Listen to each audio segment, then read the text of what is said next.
Well, it's been a good week. I got 2 packages, which we're going to open up here in a second. Now, if you've been paying any attention to my channel, you'll know that I've got some stuff going on. So I'm going to put this on pause a minute, set it, because I'm sorry, trying to use a sharp knife in one hand. I'm not that talented. I don't want to cut my hand. So, trusty knife, extremely sharp. You don't need to cut the whole thing because there's stuff in here that's soft. You don't want to cut into it. So this is my Ciro. I moved my tour pack back a touch so I can hook this on here. And it's supposed to cover that low gap. This looks really simple. Oh wait, the box. Let's get into the box for a minute. I did a bad thing, I actually opened part of the box. So I left it like this, where I get paid for this. Nah, I've got this, so hold on a second. Thing I like with Ciro, you get full color instructions telling you exactly how not to goof it up. You get all your parts. Now this was a custom knife I bought a year ago. It's a pretty nice little knife. And okay, so first thing you do is you have to remove these. There's one on either side, leaving your little screws there. This piece comes off. Then you put the other piece on. It is a T25, fit perfect.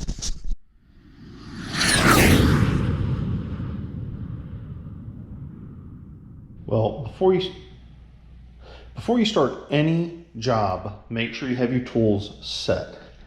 Now, as I said, Ciro 3D is great. They give you a full write-up with color photos, which tells you what tools you need. So read through what you have. Now, if you've done it repeatedly, you might not need to read them. I'm one of those, I like to read what it has. So I have all my tools set. So I've got my hex bits, I've got my wrench. So I've got all my tools set I'm gonna need. I do have my standard drawer with my Torx. I have my other drawer with the other tools. I have a lot more tools up here, but all the work's going to be done down here. We're going to get these changed out.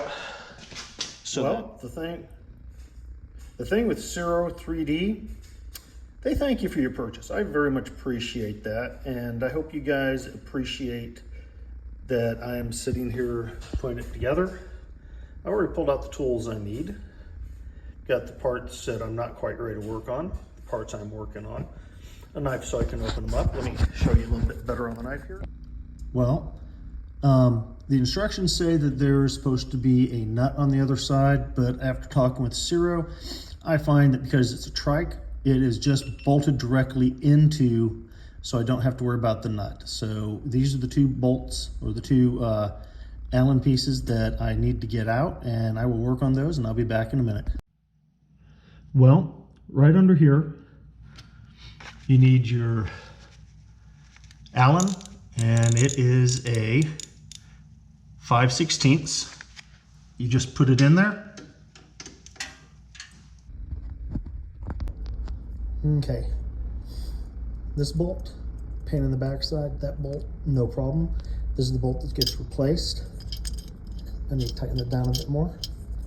This one's solid. This is hooked up in here. Right there, and the other side's the Allen wrench. All right, now this is the fun stage for me because it sucks. It's not really that bad. It's just holding this on here, and remember that you're turning it left. Righty-tighty, lefty-loosey. Everybody says it. If they don't, yeah, whatever. But it's just real quick. As I said, it's real simple. All I gotta do now is screw this back on with my trusty Allen and my little... Okay, so I have new with new washer, new lock nut, old washer as the instructions state. This is moved out. This is gonna be out in a minute. I have re-screwed that. I do not have a torque wrench that's small enough for that. So I got good and tight. Well, this is actually another day. As I've said, I've got a bad back, my knees are shot, and of course life and work comes into play. But we're gonna get this finished today. I've already finished putting the lower part on. Got a little video on it. I'll put that together. So all we got left now is put on this piece, which goes on like this. Put on this piece connecting that, and then the foot peg. I will show a picture of the whole thing, and just because I use Ciro 3D a lot, I use a lot of different things. Follow their instructions. They're extremely very well put. The only thing they don't say in there, hey, if you have a bad back, you need to have this kind of bench. Hey, if you have a bad back, you might want to have to lay on the floor for a minute, and cold garage floor, even on a hot day, isn't real good. Hey, you know, the places need to be measured, so I've got my measuring tape there.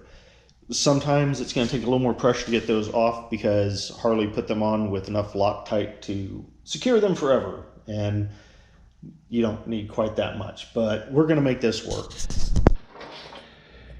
Now for this piece here, it says to put it in loose so I don't have it real tight. But I've set it to the same distance I have the other one, which is about a finger from here. Reason why is my feet or legs are pretty much the same. I'm not worried about it. When I put the foot peg on, that's where I've got to have it loose enough to adjust. But that's also pretty good because I just need a little bit. Basically, it's enough to put my toes on. My heel's easily going to hit here. And okay, I want to put my whole foot on it, no problem. I want to put my heel on it, no problem. It gives me plenty of space. I still have room up here to put a high one, but I've got to remember, all the heat comes out of here on both sides. This one's where the most heat comes because this is where the coolant is. I don't know if you can see it in there or not, but Ciro 3D, hell of a job. Well, Ciro 3D, I have got my frame-mounted foot pegs attached. So on the driver's side, frame-mounted foot peg, it's attached, it's set. So I can sit here, brake. When I'm not on brake, I can have my foot there, I can have my foot back, and have my foot all the way out. On this, same idea, same places. I think it looks pretty good. Ciro 3D, thank you very much. And yes, these are products I paid for, but I'm thanking a company that has a good product.